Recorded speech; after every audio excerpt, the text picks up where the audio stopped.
오늘은 우리가 신명기 121번째 시간으로 변함이 없는 언약이라는 제목으로 같이 말씀을 나누도록 하겠습니다.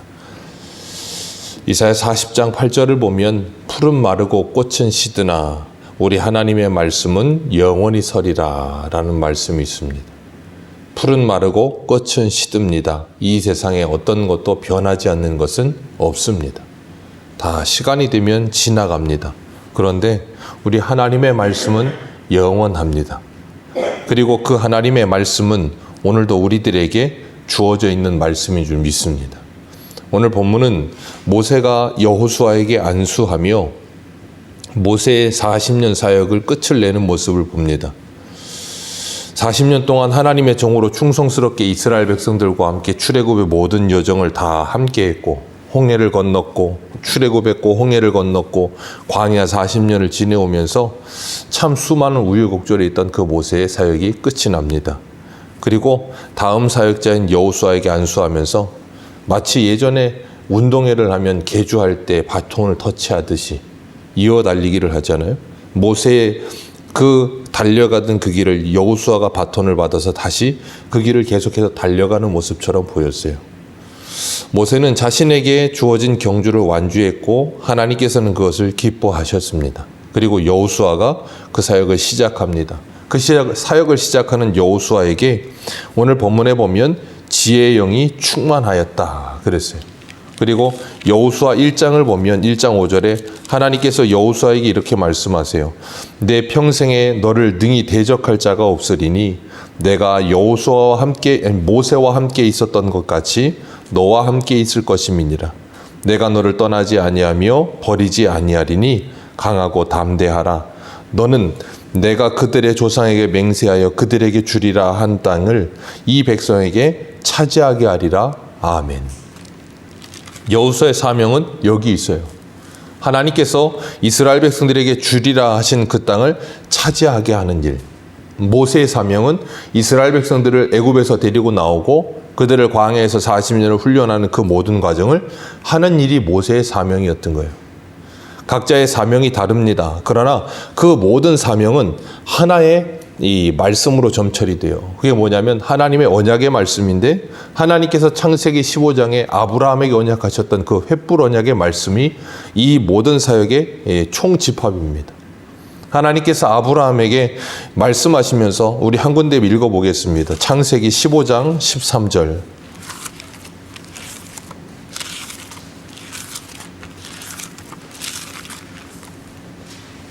창세기 15장 13절.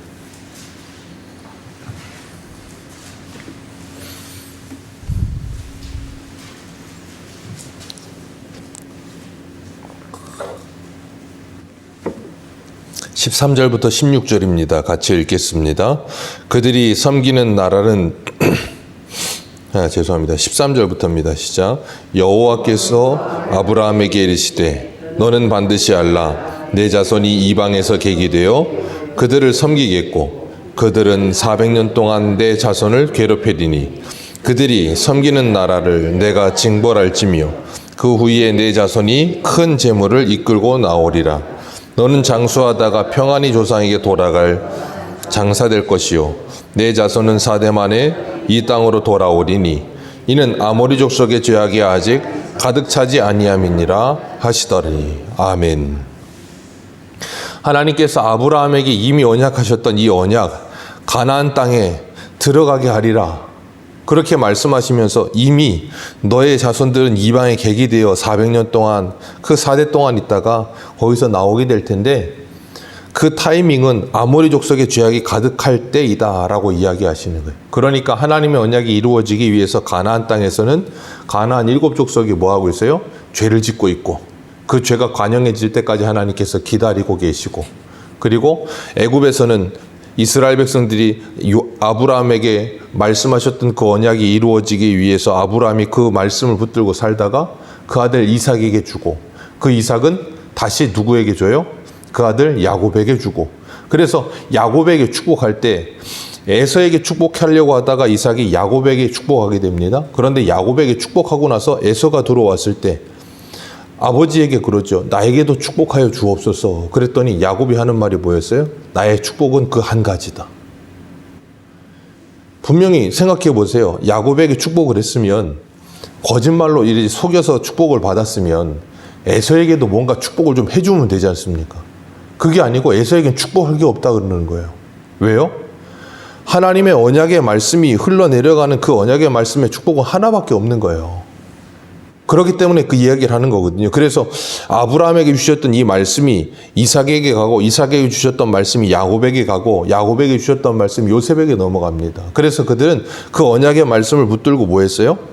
다 그들 가운데 이루어지지 않았던 그 언약의 말씀이 이루어질 거라는 걸 믿었어요. 야곱도 유언할 때 뭐라 그럽니까? 나를 여기다 묻지 말고 그 할아버지인 아브라함이 사놓은 그 막벌레골에 나를 묻어달라. 그리고 요셉도 죽을 때 뭐라 그래요? 내 해골을 너희들, 하나님께서 분명히 난 죽지만 그 약속의 땅에 들어가게 하실 텐데 그때 내 해골을 가져다가 거기다 묻어달라 그래요. 그러면서 하나님의 언약의 말씀을 받았던 사람들은 전부 다 어디를 바라봐요? 그 언약의 땅을 바라봅니다. 약속의 땅을 바라봐요. 하나님의 말씀은 반드시 이루어진다는 그 믿음을 가지고 그 약속의 땅을 바라봐요. 그리고 요셉이 죽고 그 다음에 한참 지나서 요셉을 알지 못하는 새 왕조가 일어났을 때 이스라엘 백성들은 하나님 앞에 부르짖게 되죠. 그들이 점점점 많아지니까 바로가 그들을 괴롭게 하고, 그래서 그들은 하나님께 부르짖게 되고, 그리고 때가 참에 하나님께서 누구를 보내세요? 모세를 보내시는 거예요. 모세를 보내셔서 애굽에서 40년, 미디안 광야에서 40년, 80년이 또 지나가게 하시고, 그리고 모세를 보내셔서 그 이스라엘 백성들을 애굽에서 나오게 하시고 40년 동안 광야에서 훈련시키시고, 이제는 누구를 준비하세요? 여호수아를 준비하셔서 그 일을 하게 하시는 거예요. 많은 사람들이 흘러갑니다. 아브라함, 이삭, 야곱, 요셉, 모세, 여호수아까지 계속 이어져요. 그런데 그 사람들이 바톤을 주고 가고 그러는 가운데 뭔 계속해서 이어지고 있어요? 하나님의 언약은 계속 이어지고 있는 거예요. 그렇기 때문에 우리가 잊지 말아야 될 것, 아브라함도 이삭도 야곱도 요셉도 모세도 여호수아도 전부 다 하나님의 언약을 바라보며 살아요. 그리고 그 언약을 바라보는 가운데 하나님의 언약이 나의 삶 속에서 완전히 이루어지지 않는다 할지라도, 시작과 끝이 내가 아니라 할지라도 그들은 그 한 부분을 맡아 그 일을 하면서 뭐예요? 기뻐합니다. 하나님의 언약을 맡은 자로서 이 땅을 살아가는 것이 뭐예요? 기쁨이 되고 감사함이 되는 거예요. 어떻게 그게 가능해요? 오늘 본문에 말씀하시는 것처럼 모세가 여호수아에게 안수하였더니 여호수아가 어떻게 됐다고요? 9절 말씀에 지혜의 영이 충만하여, 지혜의 영이 충만하니 그랬어요. 지혜의 영이 충만하다는 건 뭘 말하고 있는 거예요? 성령이 충만하다는 거예요. 사도 바울도 에베소 교회를 향해서 지혜와 계시의 영이, 그런 표현을 쓰잖아요. 그 성령께서 너희의 눈을 밝히사, 마음의 눈을 밝히사 하나님의 그 영광스러움이 무엇인지 알게 되기를 원한다. 여호수아가 바로 그걸 알았다는 거예요. 언약의 말씀을 통하여서. 그래서 하나님께서 여호수아 1장 5절에 그에게 분명히 그의 사명을 말씀하시는, 이 백성을 그 약속의 땅으로 차지하게 할 것이다. 그 이전에 있던 모든 하나님의 사람들도 뭔 일을 했다고요? 그 일을 한 거예요. 모세가 하나님께서 세우신 다음 사역자였던 여호수아에게 안수하였더니 그가 지혜의 영이 충만했고, 이스라엘 자손이 여호와께서 모세에게 명령하신 대로 여호수아의 말에 뭐하였더라 그랬어요? 순종하였더라. 여호수아의 말에 순종한 이유는 딱 하나입니다. 하나님이 세우셨기 때문이에요. 여호수아가 다른 사람보다 월등히 능력이 있거나 대단한 사람이어서가 아니에요. 우리는 그것에 대한 분명한 인식이 있어야 되는, 그건 오늘날도 마찬가지예요. 만인제사장이라고 말을 하는 건 맞는 말이지만 하나님께서 교회의 질서를 세우셨고 직분자들을 세우시는 이유는 교회의 질서와 그리고 그 교회가 하나님의 교회가 건강하게 세워져 가기 위해서 하나님께서 직분을 허락하시는 것들이에요. 그렇기 때문에 그 직분을 받는다는 건 다른 사람보다 뛰어나기 때문에 받는 게 아닙니다. 우리가 잘 아는 것처럼 민수기에 보면 여호수아와 이 모세와 아론에게 도전하는 고라와 다단과 온을 봅니다. 그 사람들의 말에 틀린 게 아니에요. 자신들도 레위인이거든요. 하나님의 일을 하는 사람으로 같이 일했거든요. 나쁜 게 아니에요. 그런데 모세가 그렇게 이야기합니다. 레위인으로서 성전에서 일하는 일이 작은 일이 아니다라고 이야기를 하는데도 그들은 그것이 작은 일이라고 착각을 했던 거예요. 모든 것이 하나님의 일이고 지금이 다른 것인데 그걸 착각했던 거예요. 그랬기 때문에 이 오늘 본문의 이 9절 말씀에 나오는 것처럼 여호수아의 말에 순종이 잘 되지 않는 거예요. 그런데 하나님께서는 그게 되어지도록 만들어 가시는 거예요. 왜요? 하나님의 언약을 맡은 자이기 때문에 그런 거예요. 그리고 하나님께서는 여호수아에게 이렇게 말씀하세요. 여호수아 1장 8절 한번 읽어볼까요? 여호수아 1장 8절입니다.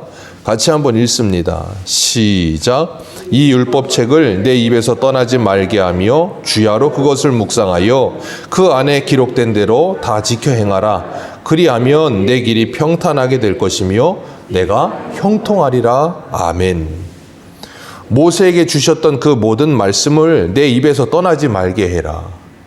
하나님의 언약의 말씀이 모세를 통해 이행됐던 것처럼 너를 통해서 이행돼야 되기 때문에 그 언약의 말씀을 떠나지 말고 주야로 묵상하고 그 가운데 기록된 것을 지켜 행하라. 그리하면 네가 평탄하고 형통할 것이다. 신명기 17장에 하나님께서 이스라엘의 왕을 요구할 때 이스라엘에게 너희 동족 중에 왕을 세우고 세 가지, 은금을 많이 두지 말고 말을 많이 두려고 애굽 내려가지 말고 아내를 많이 두지 말고 한 가지를 하라 그랬어요.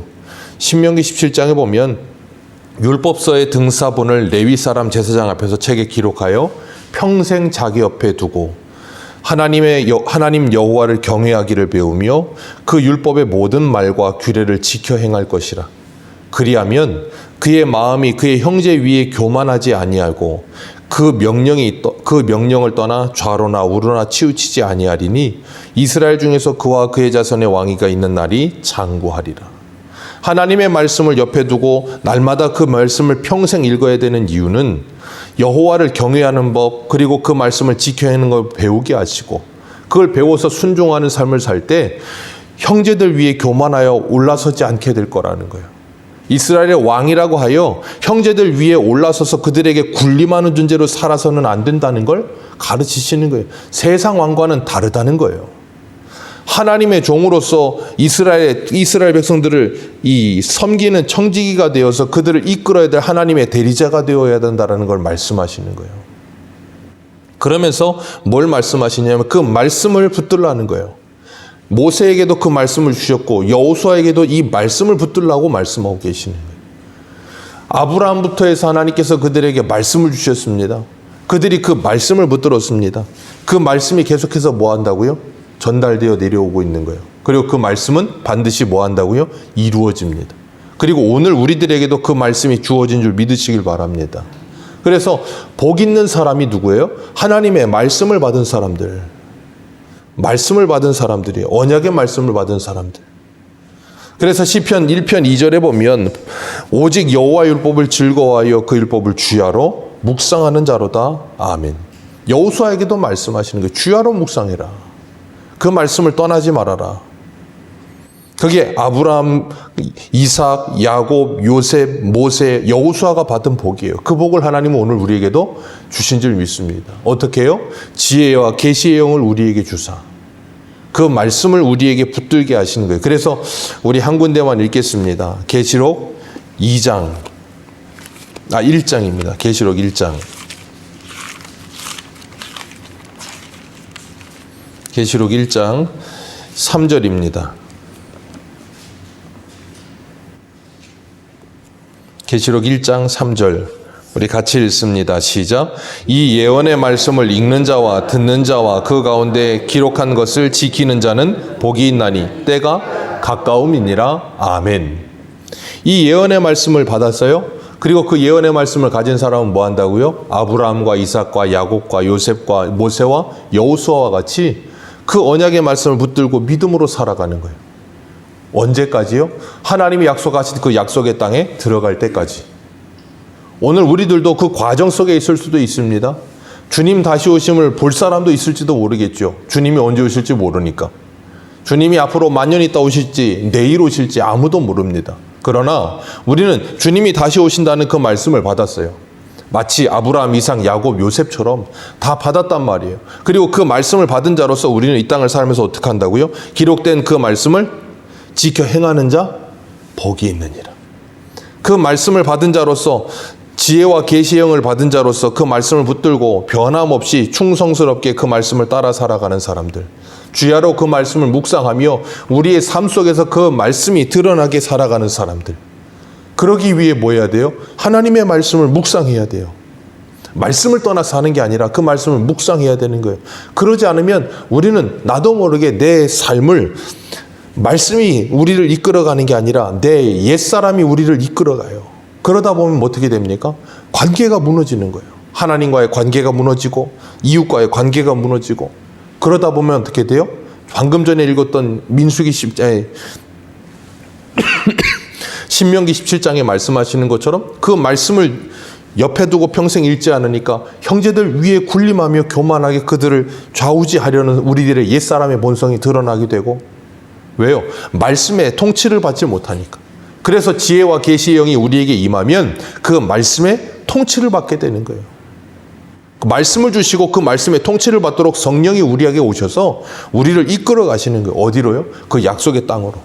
오늘도 우리가 이 말씀을 붙들고 아브라함에게 주셨던 그 언약이 여호수아 때 가서 이루어지는 그 모습처럼 그 말씀이 다시 이루어질 날을 바라보면서 주야로 그 말씀을 묵상하며 좌우로 치우치지 않고 말씀의 인도함과 통치를 받는 삶을 사는 거예요. 그런 하나님의 말씀을 받은 사람들로서 우리 가정, 교회를 하나님의 나라 만들어가는 저와 여러분들 되시기를 주님의 이름으로 축복합니다. 기도하겠습니다.